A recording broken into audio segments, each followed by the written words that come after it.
And now, live at 8.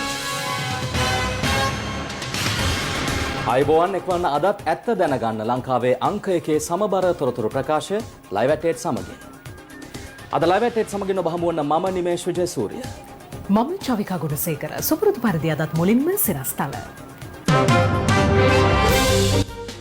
දකුණු ආසියාවේ විශාලතම ටය කර්මාන්ත ශාලාව ජනපති අතින් විවෘත වේ. අද තවත් කොයිඩ් ආසාදිතයන් 354ක්. සමස්ත ආසාදිතයන් 50,583ක්. කොවිඩ් මරණ 247 දක්වා ඉහළට. මිනුවන්ගොඩ ප්‍රදේශයෙන් කොයිඩ් ආසාදිත වෛද්‍යවරයෙකු හඳුනාගැනේ. වෛද්‍ය අනුරුද්ධ පාදිනියත් ආශ්‍රිතයෙකු බව හෙළිවේ. යළි ඇවිලුණු පමුණුගම. පොලිස් බලය යොදන්න හේතුව මොකක්ද? අද මේක විකුණන් කාලා තමයි හෙට ජීවත් වෙන්නේ. තනි රෝදයෙන් වැඩපෙන්නූ 12කට වැඩවරදී. එංගලන්තයට එරෙහි තරගයේ ශ්‍රී ලංකා පළමුවෙනිම ලකුණු 135කට සීමා වේ. කුසල් මෙන්ඩිස් පිට සිව්වන වරටත් බිඳුවකට දැවී යයි.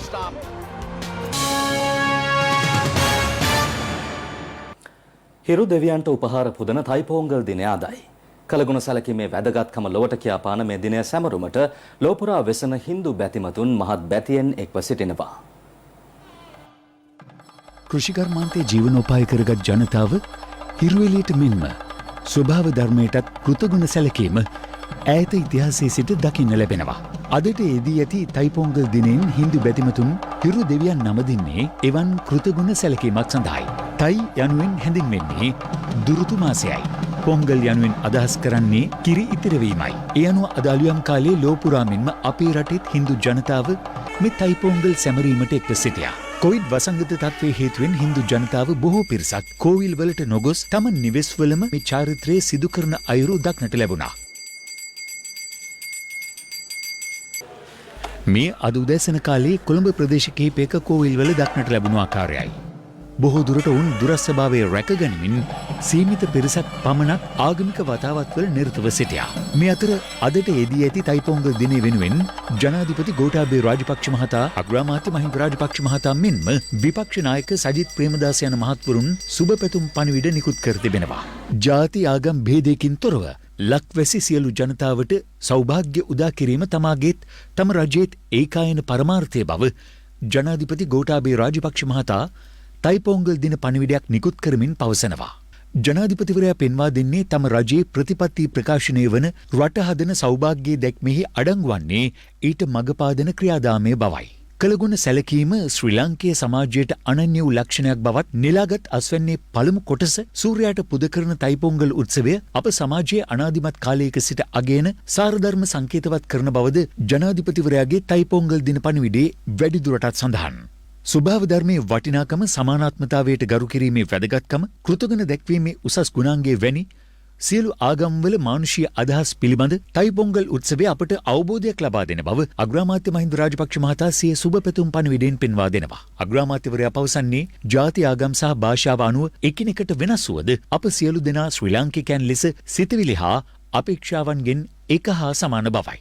අභියෝගාත්මක කාලවකවානුවක වුවද සෞභාග්‍යමත් දේශයක් වෙනුවෙන් සියලු ජනතාවගේ ජීවන තත්ත්වය උසස් කිරීම උදෙසා රජය අප කැප වී සිටින බවද අග්‍රාමාත්‍යවරයා නිකුත් කළ සුබ පැතුම් පණිවිඩයේ වැඩිදුරටත් සඳහන්.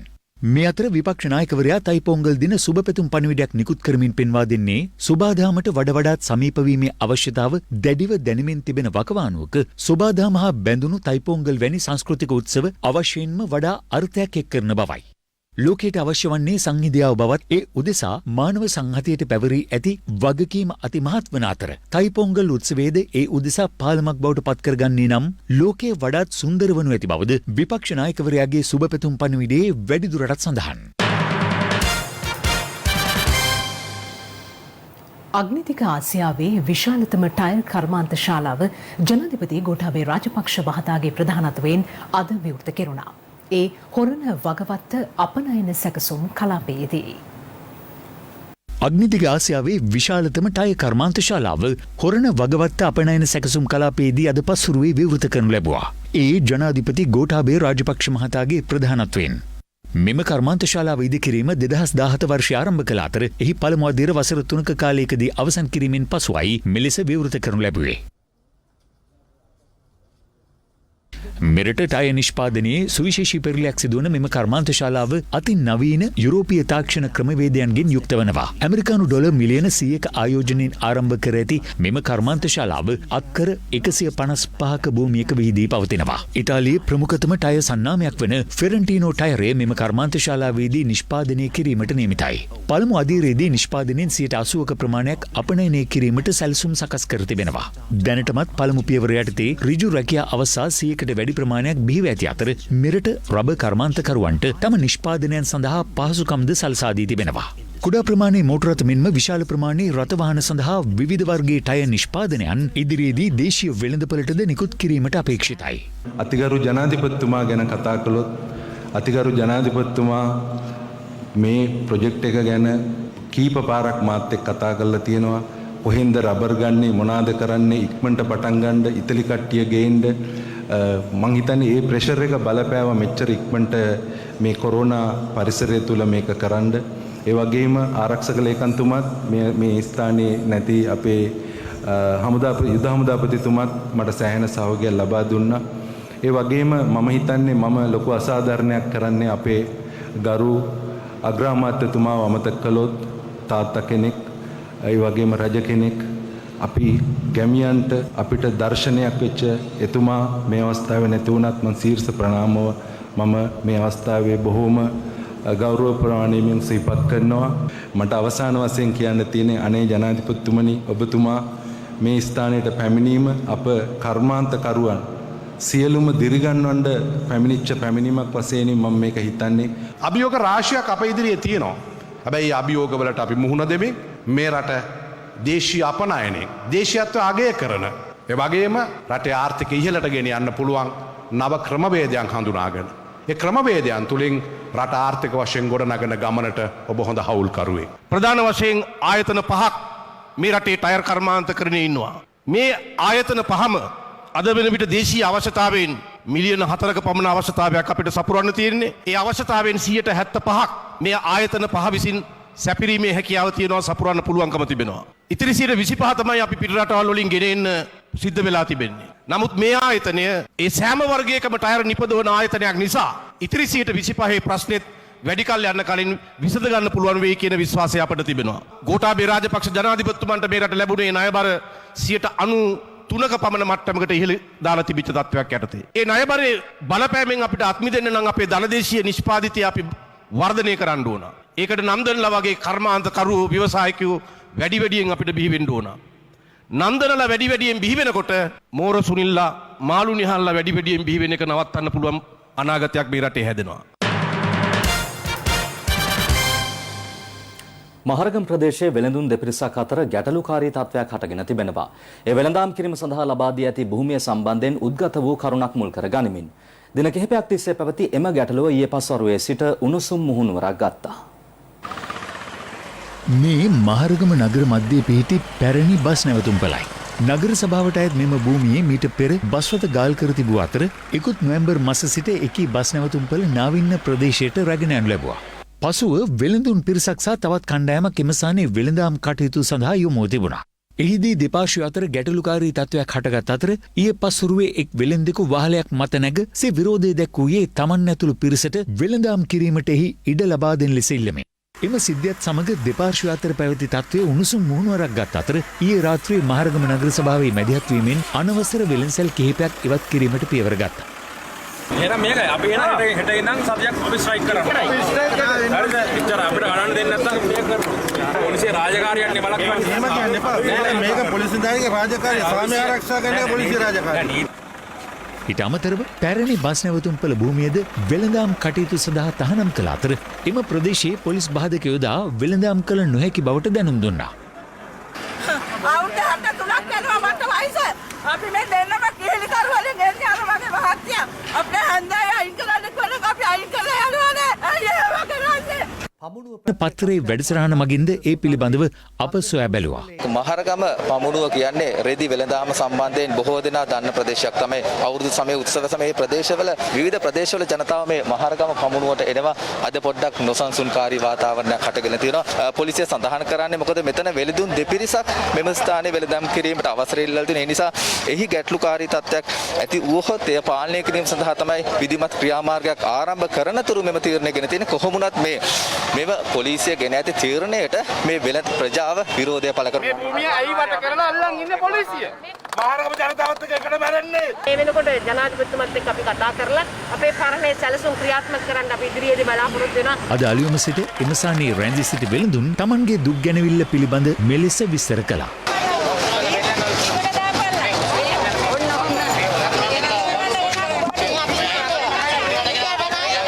ජනාධිපතිතුමනි අපිට මෙහෙමට පිළිසරණක් ලබා දෙන්න.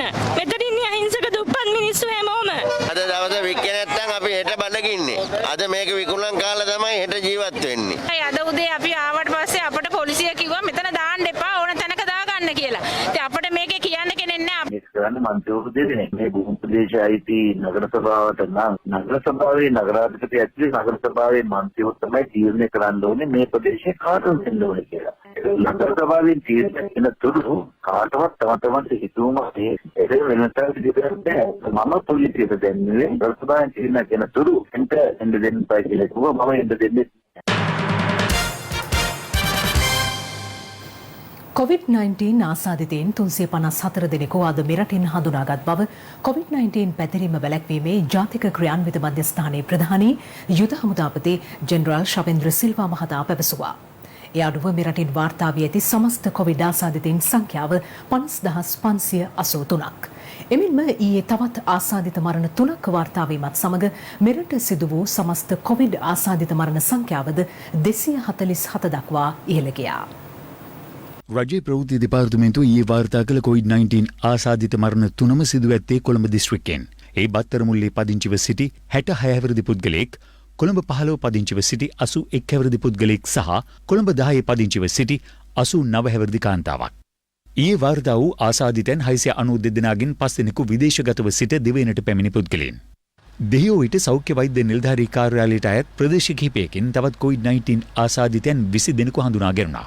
සෞඛ්‍යංශ පැවසුවේ වුන් අවිස්සාවේල්ල කර්මාන්තපුරයට අයත් ආසාදිතයන්ගේ පළමු පෙළ ආශ්‍රිතයන් බවයි.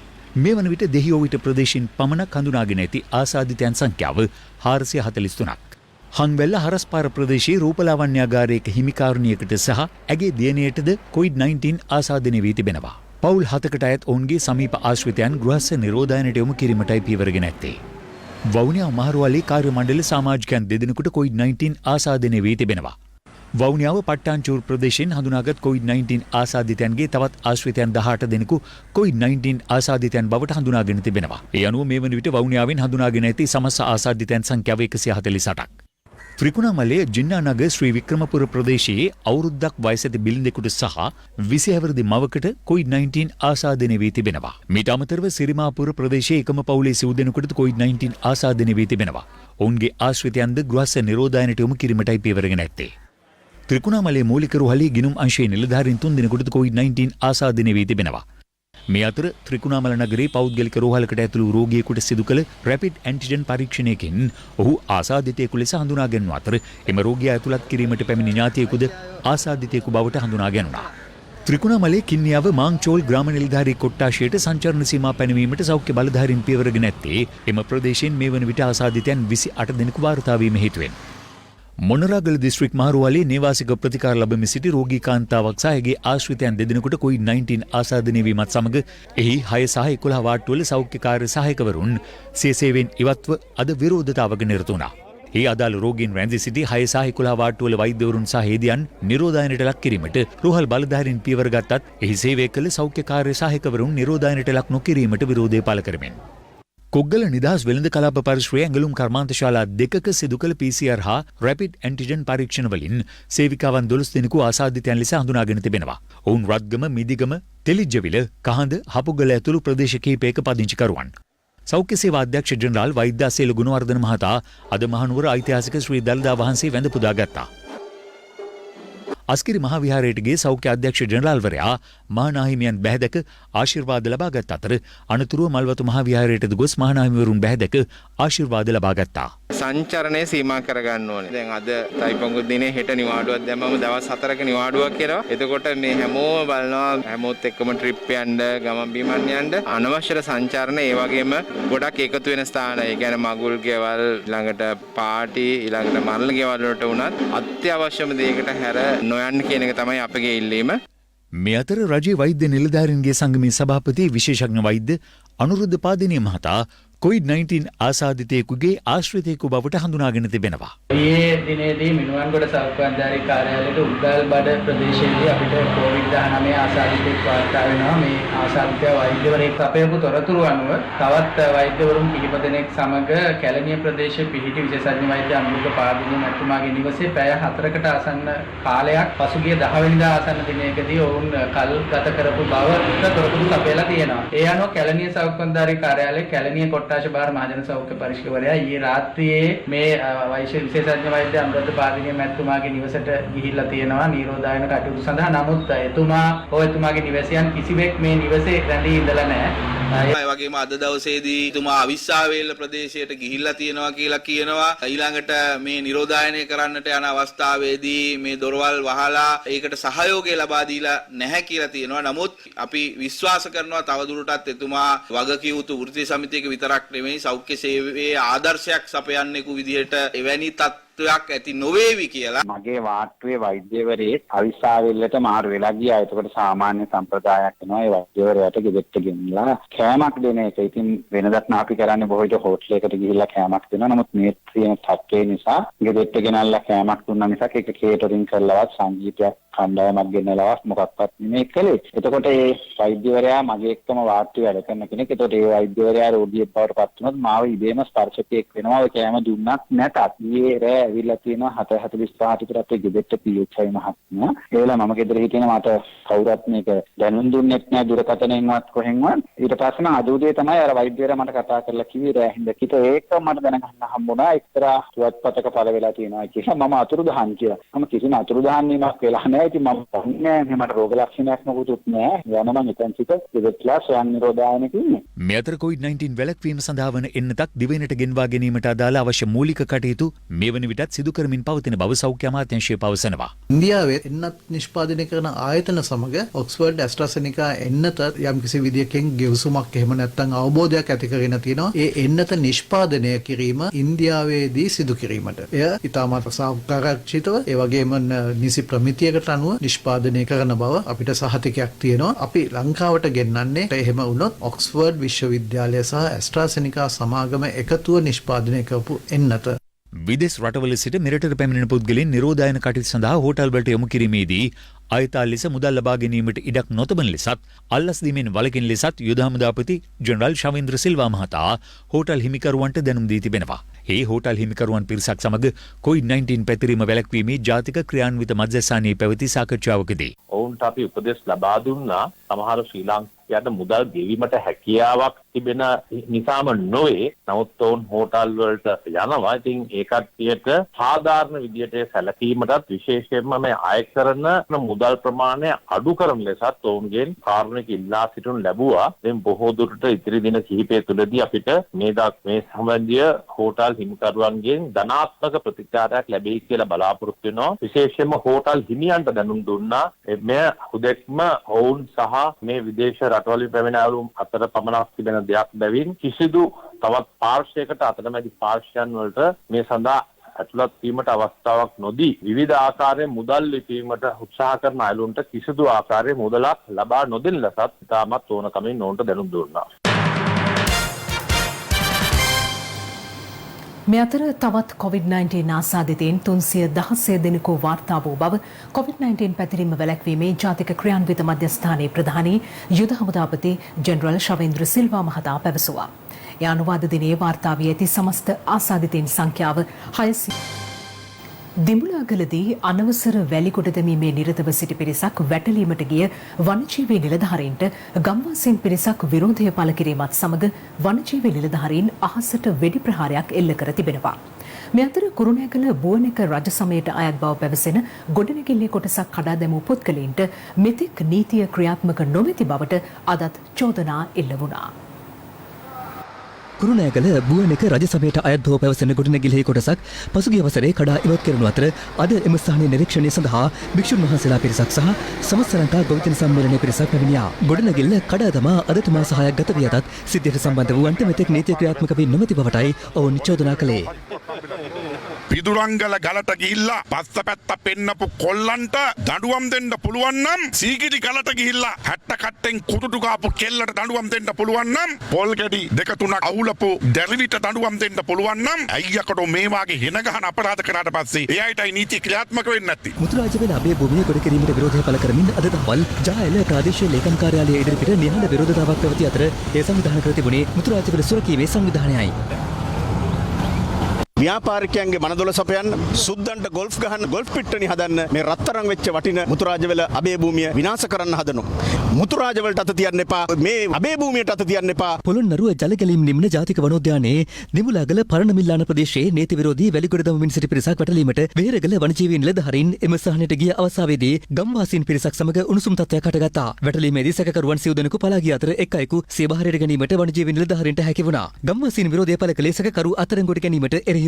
තත්ත්වය පාලනය කිරීම සඳහා වනජීවී නිලධාරීන් අහසට වෙඩි ප්‍රහාරයක්ද එල්ල කළ අතර දිමුලාගල ආරණ්‍ය සේනාසනයේ භික්ෂුන් වහන්සේලා කිහිප නමක් එම ස්ථානයට වැඩම කිරීමෙන් අනතුරුවයි ගැටලුව සමතයකට පත් වුණේ. අර ගමේ පන්සලේ ආතුරන්ට එන්න කියන්නේ. වෙඩි තිබ්බේ කවුද? වෙඩි දෙකක්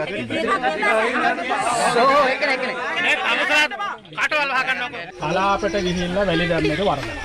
වැලි දැමීම වරදක්, ඇතුල් වීමත් වරදක්. ඒකට වෙපන්ස් පාවිච්චි කරන්න බෑ. නමුත් මම කියන්නේ දැන් මේ මිනිසුන්ට තවදුරටත් බලන්න. ඇත්තටම මුන්ට කන්න බොන්න වත් නෑනේ. වැඩි හරියක් මේ මිනිස්සු ගිහිල්ලා ජීවත් වෙන්නේ පන්සලේ තියෙන ඉතිරිවෙන දන් කුඩේ කාරේ. මේ ඉන්නේ අපේ මිනිස්සු. මේ මිනිස්සු අපිට කන්න දෙන්නේ නැති වුණාට මුන් තමයි අපේ දුකට සැපට ඉන්න මිනිස්සු. ඒකට මුන්ට යමක් වුණාන් පස්සේ අපිට කතා කරන්නේ ඒකයි. ගම්මුත් මීට වඩා විනයගරුක වෙන්න ඕන. ඇත්තටම වෙපන්ස් පාවිච්චි කරන්න මෙපා මං අකමැතිම දෙයක් ඔය. මොකෝ මේ තිරසංගත බල්ලෝ බලල්ලු නෙවෙයිනේ.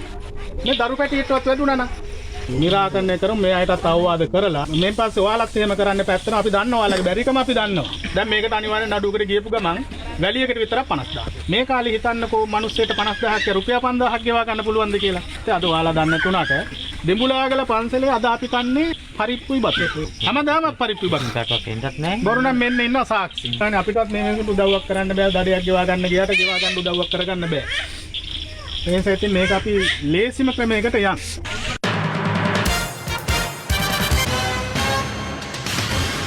පිරාමින් අනතුරු යාලි තවදානය දේශීය පුවත් වෙත. සුනකයෙකුට වෙඩි තබා ඝාතනය කිරීමේ පුවතක් ගල්කිරියාගම දඹුලු හල්මිල්ලෑව ප්‍රදේශයෙන් වාර්තා වනවා. ඊයේ රාත්‍රියේ කිසියම් පුද්ගලයෙකු අදාළ වෙඩි තැබීම සිදු කර ඇති අතර සුනකයාට වෙඩි ප්‍රහාර 11ක් එල්ල කර ඇති බවටයි අනාවරණය වී ඇත්තේ. ගල්කිරියාගම පොලිස් වසමේ දඹුලු හල්මිල්ලෑව ප්‍රදේශයේ නිවසක කූඩු කර සිටි සුනකයෙකුට ඊයේ රාත්‍රියේ කිසියම් පුද්ගලයෙකු වෙඩි තබා තිබෙනවා. අදාළ සුනකයාගේ සිරුරේ වෙඩි තැබීමෙන් සිදු තුවාල කැලල් 11ක් ඇති බවයි අප වාර්තාකරු පැවසුවේ. මං ජනේලේ ලයිට් එක ඔෆ් කරලා ඉවරලා කරවලේ බලනින්නට හොඳට මෙයා මෙතෙන්ට ඇවිල්ලා වෙඩි තියෙන මං දැක්කා. තුවක්වත් දැක්කා, මිනිස්සුත් දැක්කා. වෙඩි 11ක් විතර වැදුනා. මුනිස්සන්කට 11ක් මෙතන තිබ්බා. සිද්ධිය සම්බන්ධයෙන් විමර්ශන ආරම්භ කළ ගල්කිරියාගම පොලිසිය සුනකයා රඳවා සිටි කූඩුව අසල තිබී ජීව උණ්ඩ කිහිපයක්ද සොයා ගැනුණා. ඊයේ පසුරුවේ කුඩා ළමුන් පිරිසක් පාපැදි පදිමින් සිටියදී වෙඩි ප්‍රහාරයට ගොදුරු සුනකයා එක් දරුවෙකු සපාකා ඇති අතර එයට උරණ වූ දරුවාගේ පියා වෙඩි තැබීම සිදු කර ඇති බවටයි සැක කරන්නේ. මාපන්න ඊයේත් මං ගොඩන්ට ආවරය අඟ පුරාම නැග්ගා. මොකක් හරි වෙච්චාම තමයි ඒකට මේ රිඩ් නෝට් තමයි ඒක හපන්නේ. බයිසිකලේ පරිබල ඉන්නකොට ඒකගේ හප්පලා. ඔවර් පස්සේ අර කකුලෙන් අල්ලලා. ඒක තමයි ඔය. කෙසේ වෙතත් අදාළ පුද්ගලයා ප්‍රදේශයෙන් පලා ගොස් තිබෙනවා. විදේශ රටක සංගවී සිටින සංවිධානාත්මක මන්ත්‍රාව ජාවාරම්කරුවෙකු වන රත්මලානේ කුඩු අංජුගේ ගෝලයෙකු අත්අඩංගුවට ගෙන තිබෙනවා. මොරටුව ප්‍රදේශයේ සිදු කළ වැටලීමකදී හෙරොයින් ග්‍රෑම් 102ක් සමග 22 වැනි පුද්ගලයෙකු අත්අඩංගුවට ගෙන ඇති බවයි පොලිස් මාධ්‍ය ප්‍රකාශක නියෝජ්‍ය පොලිස්පති අජිත් රෝහණ මහතා සඳහන් කළේ. ඒ සමගින් දැන් රට වටින් 8ට. රට වටින් 8ට. අග්‍රාමාත්‍ය මහින්ද රාජපක්ෂ මහතා ජනාධිපතිවරයා වශයෙන් කටයුතු කළ සමයේ දේශීය සිනමා කර්මාන්තයේ ප්‍රවර්ධනය සඳහා ලබා දුන් බදු සහනය පසුගිය රජයේ සමයේ නවතා දමා තිබුණා. එම බදු සහනය යළි දේශීය සිනමාකරුවන්ට සහ චිත්‍රපට නිෂ්පාදකවරුන් ඇතුළු ක්ෂේත්‍රයට සම්බන්ධ සියලු වෘත්තිකයන්ට ලබා දීමට රජය තීරණය කර තිබෙනවා. මේ සඳහා චිත්‍රපට සංස්ථාව ඔස්සේ ඉල්ලුම් කිරීමෙන් මෙම බදු සහනය නැවත ලබා ගැනීමට අවස්ථාව උදා වී තිබෙනවා. පිළිකාවක් එහි මුල් අධීරයේදී හඳුනා ගනිමින් එහි ව්‍යාප්තිය අනාවරණය කර ගැනීමට භාවිත කරන පෙට් පරිලෝකන සේවාව ලබා ගැනීමට හැකිවන ලෙස FDG ඖෂධය ශ්‍රී ලංකාව තුළම නිපදවීමට තීරණය කර තිබෙනවා. ඒ වෙනුවෙන් ශ්‍රී ලංකා පරමාණුක බලශක්ති මණ්ඩලය කොතලාවල ආරක්ෂක විශ්වවිද්‍යාලය හා වෛද්‍ය සැපයුම් අංශය අතර මෙම අවබෝධතා ගිවිසුම අත්සන් කෙරුණා.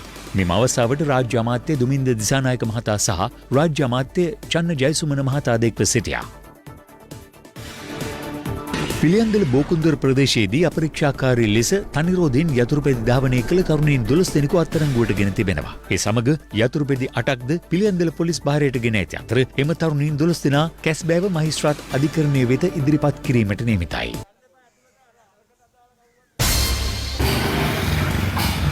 ශ්‍රී FM ශ්‍රාවකයන් වෙනුවෙන් දියත් කර තිබෙන ශ්‍රී FM බඩුමල්ලේ තවත් අධිරක් සීගිරිය ප්‍රදේශයේදී අද ක්‍රියාත්මක වුණා. එහිදී මංහානි ශ්‍රී FM දැන්වීම් පූර්ව ප්‍රදර්ශනය කර තිබූ නිවෙස් තෝරා ගැනීම මෙම බඩුමල් ලබා දීම අද සිදු වුණා.